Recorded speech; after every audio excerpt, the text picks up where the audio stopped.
Hi, I'm Chris Carosa, and welcome to this week's version of the Mayors and Supervisors Update. We're here live with our mayors and supervisors from the communities that we serve. Let's start out this week's report with Jerry from Rush. How's Rush doing?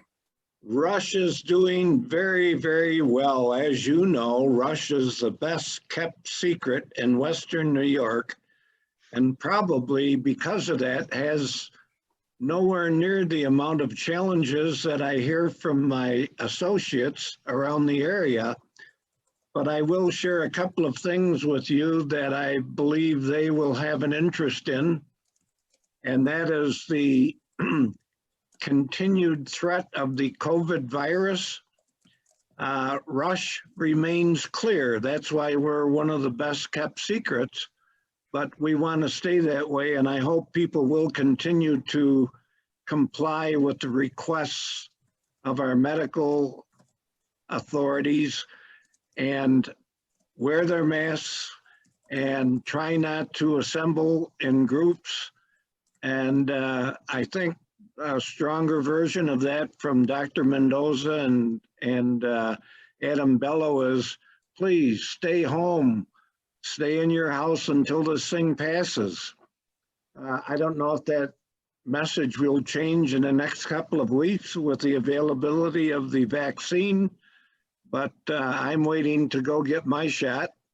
I don't know when that will be, but I want to go, and hope like heck it doesn't come back into Rush and turn us to yellow or orange. The other thing I want to mention is our library roof has been fixed. For those who patronize the Rush Public Library, you will be able to go in there now during a rainstorm, a snowstorm, a sleet storm, whatever, and won't have to take your umbrella. The roof has been fixed, and that makes me happier than a clam at high tide. So 14 years of roof leaks, all done, all over.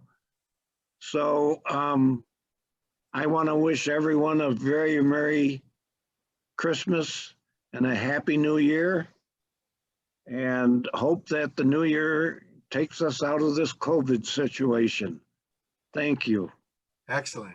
And we'll remind everyone that next week's version will be our official season's greetings version. Merry Christmas and Happy New Year. We'll be able to hear that directly. So I ask all of our participants to wear their various Christmas, whatever holiday costumes so that everybody can see them. John Moffett, supervisor of Mendon. How are we doing in Mendon? Hi, Chris. Once again, thanks for having us as you always do. We will be expecting, now that the county budget has been approved by I guess it was an override of the legislature, we will be expecting, of course, that New Year's present in everyone's mailbox, which is their county and town tax bills. As of now, and it is, of course, like a lot of things, subject to change in the environment we're in, there will not be a option to pay by credit card without paying the additional 3%. The county has said that the money that they received for COVID relief expires at the end of 2020. So apparently that 3% that the county was covering with their relief funds will not be available as of 2021, unfortunately. So I do want to remind our residents to please, if you know, mail your payments in. We have a drop box on the Main Street side of the building where there's an entrance. Please feel free to use that drop box because we are trying to reduce the amount of people in town hall. We would prefer to keep town hall open as we have it now. However, as conditions may change, we may have to go to appointment only, and that's something we would prefer not to do. So please utilize the mail, and I would remind everyone that as long as they have their postmark, that is the date that is that we would be using if you decide to mail your tax payment in. If you have any questions, feel free to contact the town clerk, Jim Mursky, who is also our receiver of taxes as well going forward. I do want to mention that with the COVID situation, I did watch the governor's update today. Even though, like Jerry mentioned, Mendon, like Rush, does not have a color distinction, either yellow, orange, or red.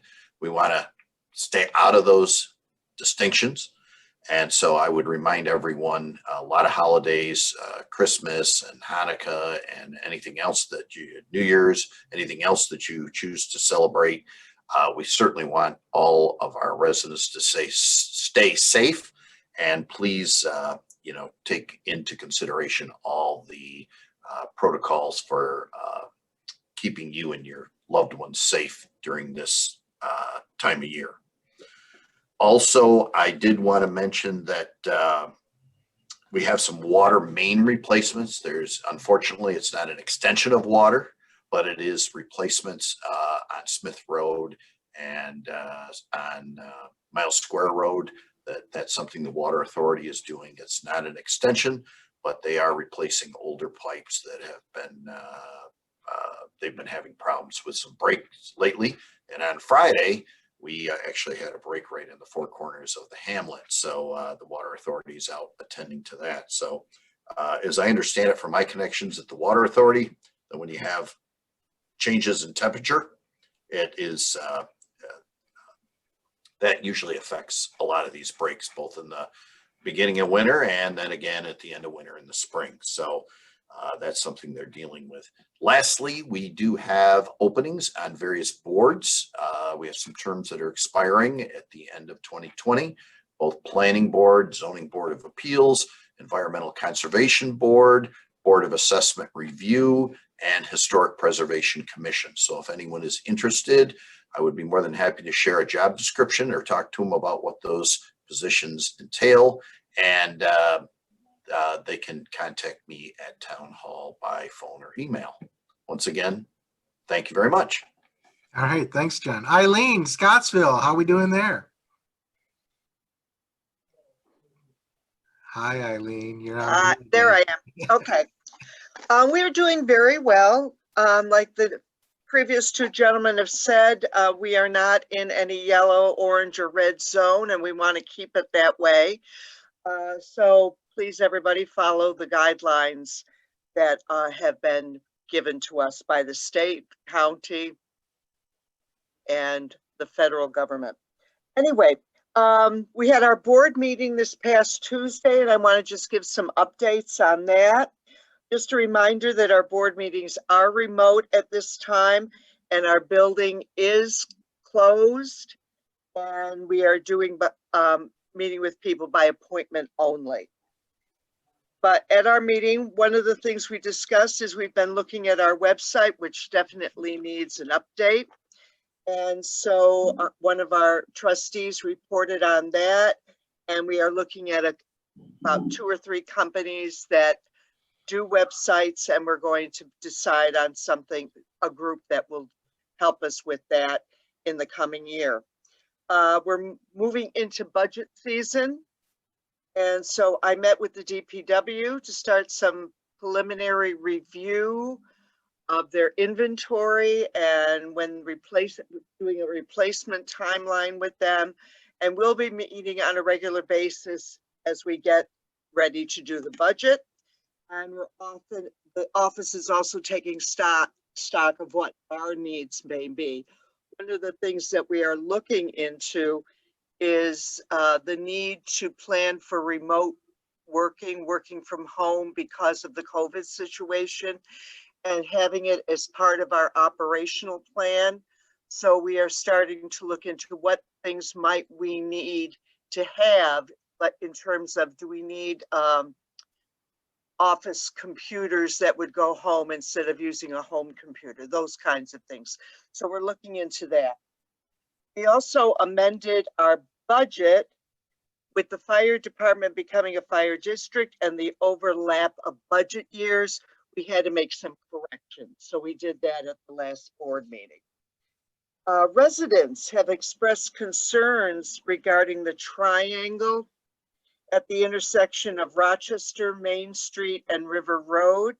It's been a problem before. Other things have come up on that, about that area. A year or two ago, we had some concerns expressed about the parking on the triangle, and we changed that to a no parking zone to help with the view, because cars parked there were obstructing the view. But we're still getting concerns, and it seems to be basically a failure to yield the right of way. So I contacted the New York State DOT office that's in this area, explained the concern, and asked them if there's anything they can help us with solving this issue. So they asked me to send in a formal written request, which I've done, and they will be getting back to me in the next few weeks about that request. One of the suggestions residents have suggested is a traffic circle there. But the truth is, it is not a big enough area to put a traffic circle. It would be difficult for big trucks and for our emergency vehicles to maneuver that. So hopefully the DOT can give us some ideas on what we can do in that area. The other things is our DPW is no longer picking up leaves, but they're working on, we are picking up recycling every week now. We've gotten a lot of positive comments on that. And just remember, folks, please break down the boxes. It makes it much easier. You can fit more in your tote if you break them down, and it's much easier for the DPW to pick up the recycling. With the holidays coming up, remember, be smart and plan safely. Remember to mask and social distance, limit gatherings. I'm asking people to think of the seniors in their neighborhood. This has been a rough time for them. Check in on them, maybe send a card, just let them know we're thinking about them. And I know many of you have probably been checking on your neighbors. Please continue doing that. It's very helpful, and I know they like having people check in on them. The other thing is lots of lights going up in the area, beautiful decorations in the village. Thank you, everybody, for doing that. And just a suggestion, make a thermos of hot chocolate, put some Christmas music on the car radio, and take a drive and view the lights and the decorations. It'll be a good way to put some cheer into the season. So that's it for us, and we'll see you next week. All right. Thanks, Eileen. Mike, how's Lima doing? Mike, you need to unmute yourself. There you go. There we go. So Lima, of course, is doing just fine for the moment. Construction here at the town hall is continuing. I would just, you can probably hear it in the background. Ask for everybody's forbearance as there will be intermittent power, communication, fire alarm outages, etc., as all of the systems are being altered and conduits moved and all of that. So thank you in advance for your patience. As mentioned, tax season will soon be upon us. We at the town of Lima encourage everybody to take advantage of the drop box on the side of the building for payments.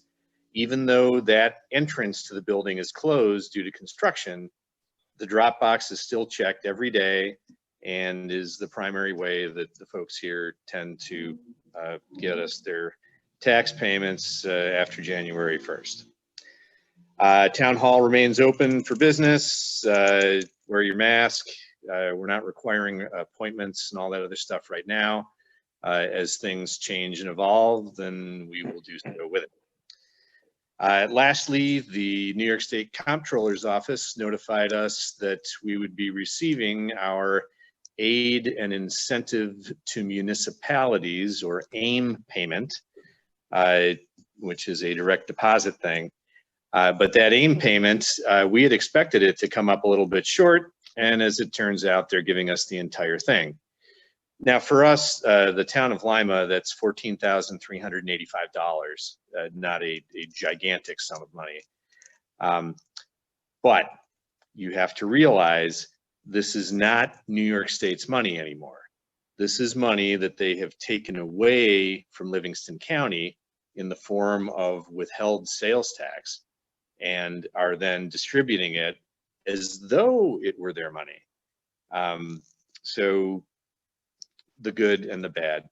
Livingston County loses over $400,000 a year now to this, as those AIM payments are spread out between the towns and villages here. Otherwise, it is a bright sunny day. Go outside and get a lungful of air. Thanks, Chris. A bright sunny day and the Disney babies want to play. Yes. Todd, West Bloomfield, how are we doing there? Oh, we're doing great. Thank you, Chris. Thanks for having us again. To follow on Mike's comments, the AIM payments are starting to make their way into the towns. Some are seeing 15 to 20% reduction, and some are seeing full payment. But yes, it's not really New York State giving out New York State money. So echo Mike's comments in that regard. In regards to the upcoming tax season, there is a lockbox in front of the town hall. Encouraging people to use that lockbox. The town hall is open by appointment. So again, still requesting people to make appointments if they are intending to come to the town hall for anything as simple as, subdivisions, parcel line adjustments, roof permits, etc. Please make an appointment just to help minimize the traffic and the interactions that take place there. With January coming, we will be looking for additional folks to fill seats on our planning board. We will be starting our comprehensive plan review in 2021. So always looking for folks to participate in that process. From a county perspective, Ontario County is going to be working on a couple of testing sites for vaccines and vaccinations, et cetera. So we're starting to look for some volunteers for a couple of locations as we start to roll out those processes as the state kind of starts to deliver the vaccines. And as everyone else has said, please be safe, wear your mask, keep socially distant, and do what you can to minimize the spread. Thank you. Thank you, Todd. Anybody else have anything to add? Seeing nothing, we wish everybody a wonderful week, and we'll see you all next week. Bye-bye. Thank you, Chris. Hi, everyone.